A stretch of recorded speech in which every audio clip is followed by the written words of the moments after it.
Bonjour, aujourd'hui je te montre comment faire une sandwich aux œufs. Pour cette recette, vous aurez besoin bien évidemment d'œufs cuits durs et la quantité en fait, environ 2 œufs vont faire une bonne sandwich remplie ou un œuf est suffisant pour faire une sandwich.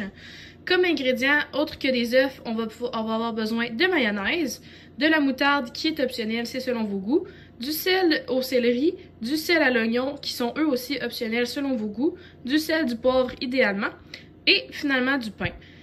Comme matériel de cuisine, une assiette, une fourchette et une autre assiette pour manger notre sandwich sera suffisant.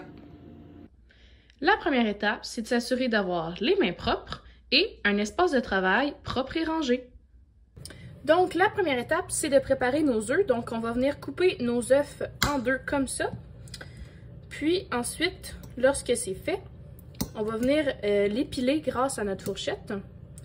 Moi, j'aime bien les mettre comme ça parce que vous allez voir, sinon ça glisse quand on va essayer de les piler. Donc, je les retourne.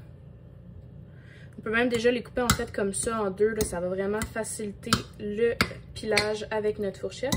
Puis tout simplement, en fait, on vient prendre notre fourchette. Moi, j'aime bien mettre mon pouce ici, ça l'aide à s'appuyer. Puis on va venir les défaire en morceaux comme ça. On pile en fait jusqu'à ce que les morceaux soient assez petits à notre goût.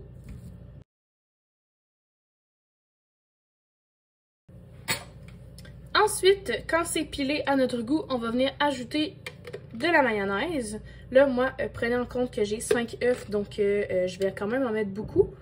Mais au besoin, en fait, on réajuste après pour voir si on a suffisamment de mayonnaise, suffisamment d'épices.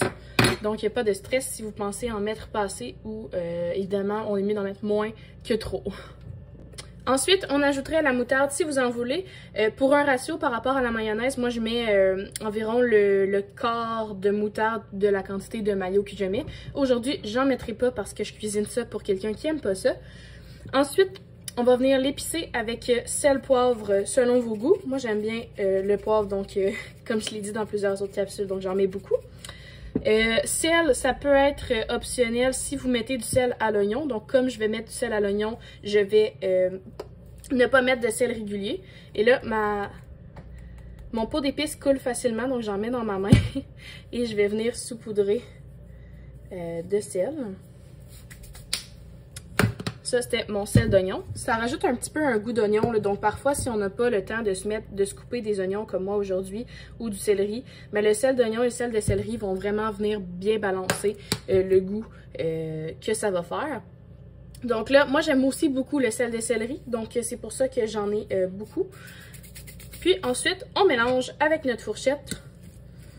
Moi, j'aime bien utiliser la technique de ramener vers l'intérieur. Donc, on mélange jusqu'à ce qu'on voit que nos épices et notre mayonnaise soient bien répartis partout à travers le mélange, que c'est vraiment rendu uniforme.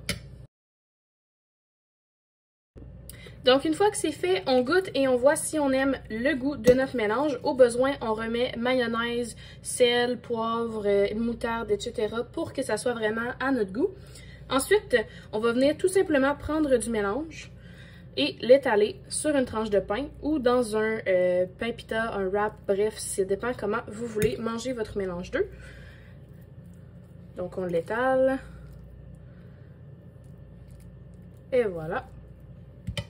Ensuite, on remet la deuxième tranche. Et voilà, vous avez maintenant votre sandwich aux œufs. Félicitations! Finalement, voici une fiche résumée des informations que j'ai dites durant cette vidéo à prendre en capture d'écran. Vous pouvez aussi retrouver cette fiche et bien d'autres contenus similaires intéressants sur la page Instagram cuisiner.la.base.